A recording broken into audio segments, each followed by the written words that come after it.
अस्सलामुअलैकुम। कैसे हैं आप स्टूडेंट्स? ठीक हैं? अच्छा, जिस तरह से डेविएंस और सोशल कंट्रोल के हवाले से हमारे लेक्चर्स चल रहे हैं, पिछले लेक्चर में मैंने एडविन सुदरलैंड के बारे में आप लोगों से डिस्कस किया था। एडविन सुदरलैंड ये कहते हैं कि जो डेविएंट बिहेवियर है वो लर्न है, डिफरेंशियल एसोसिएशन थ्योरी। अब कंटिन्यूटी को देखते हैं। एडविन सुदरलैंड ने तो ये कहा कि हम लर्न करते हैं डेविएंट एटीट्यूड को, बिहेवियर को दूसरे लोगों से। तो हमारी जिंदगी में इर्द गिर्द तो हर तरह के लोग पाए जाते हैं। हम में से बहुत सारे ऐसे लोग भी हैं जो उनका ग्रुप इस तरह का है, उनकी कंपनी इस तरह की है कि जो अच्छे लोग नहीं है, लेकिन उनकी बहुत अच्छी सलाम दुआ है, उनके वो बहुत अच्छे दोस्त हैं, उसके बावजूद वो डेविएंट नहीं होते। तो इस चीज को हम डिस्कस करते हैं आज। ये है ट्रेविस हिर्शी ने 1969 में कंट्रोल थ्योरी दी थी।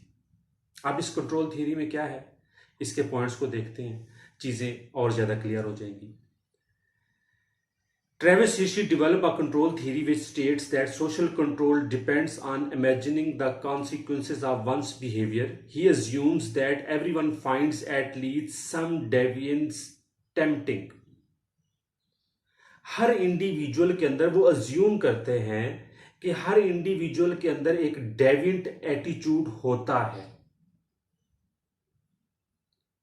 वो कहते हैं कि ये उसकी पर्सनैलिटी का या बायोलॉजिकली उसके अंदर है। वो चीजों को देखता है, एडॉप्ट करता है, लर्न करता है, उसके अंदर ये कैपेसिटी है कि वो डेविएंट बन सकता है। लेकिन क्या होता है, but the prospect of a ruined career could be sufficient to deter most people. For some, simply imagining the reaction of family and friends is enough.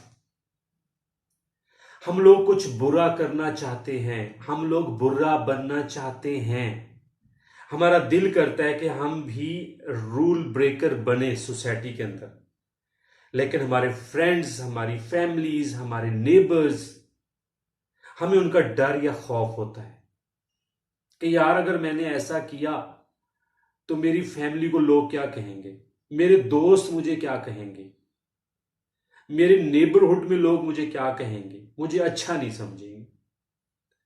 तो ट्रेविस हिर्शी यही कहते हैं कि डिफरेंशियल एसोसिएशन है, लर्निंग कैपेसिटी है, लेकिन कोई ना कोई चीज होती है जो हमें रोक देती है ऐसा करने से।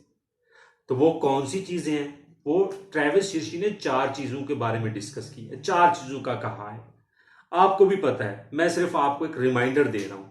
अटैचमेंट, अगर हमारी फैमिली के साथ, हमारे दोस्तों के साथ अटैचमेंट है, हम लोग हर तरह की फैमिली एक्टिविटी में अटैच हैं, हम अपने फादर एंड मदर के साथ अटैच हैं, बहुत ज्यादा इन्वॉल्वमेंट है, तो वो हमें, हमारे एटीट्यूड जो है ना, डेविएंट होने से हमें रोक देता है। ठीक, कि अगर मैंने ऐसा किया तो मेरे पेरेंट्स को कितनी तकलीफ होगी। जिन लोगों की ज्यादा अटैचमेंट होती है, हम कहते हैं ना कि ममाज गर्ल, बाबाज बॉय, बाबाज गर्ल, तो जो इस तरह के बच्चे होते हैं उनका एटीट्यूड डेविएंट नहीं होता। एक बाप की अगर अटैचमेंट है बेटी के साथ, और बेटी अगर यूनिवर्सिटी जाती है, तो वो कहता है कि बेटा आपने मेरी इज्जत का ख्याल रखना है, इस सोसाइटी में, इस इलाके में मेरी इज्जत है, कोई ऐसा काम ना करना कि लोग मुझे आके ताना दें कि फलां की बेटी ने ऐसा कर दिया, फलां के बेटे ने ऐसा कर दिया। तो जो आपका एटीट्यूड होता है वो डेविएंट एटीट्यूड नहीं बनता, आप कन्फर्मिटी की तरफ चले जाते हैं। और दूसरी तरफ देखें कि जिन लोगों के अटैचमेंट नहीं है, वीक है, वो लोग डेविएंट बन जाते हैं। दूसरा हमारे पास पॉइंट है अपॉर्चुनिटी।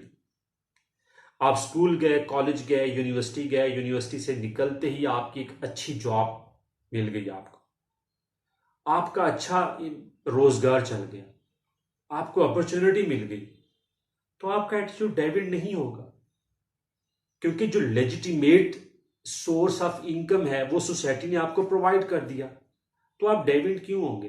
तो ये दूसरा पॉइंट है कि अटैचमेंट भी है, अपॉर्चुनिटी भी मिल गई, और थर्ड पे क्या है हमारे पास? Involvement, extensive involvement in legitimate activities. कि आप एक बॉक्सर हैं, आप एक क्रिकेटर हैं, आप एक स्पोर्ट्समैन हैं, आपने जिम ज्वाइन कर लिया। जब आप इस तरह की एक्टिविटीज में इन्वॉल्व हो जाते हैं और सोसाइटी आपको अपॉर्चुनिटीज भी प्रोवाइड कर देती है, तो आप क्या करेंगे? आप कन्फर्मिटी की तरफ जाएंगे, आप डेविएंट नहीं बनेंगे।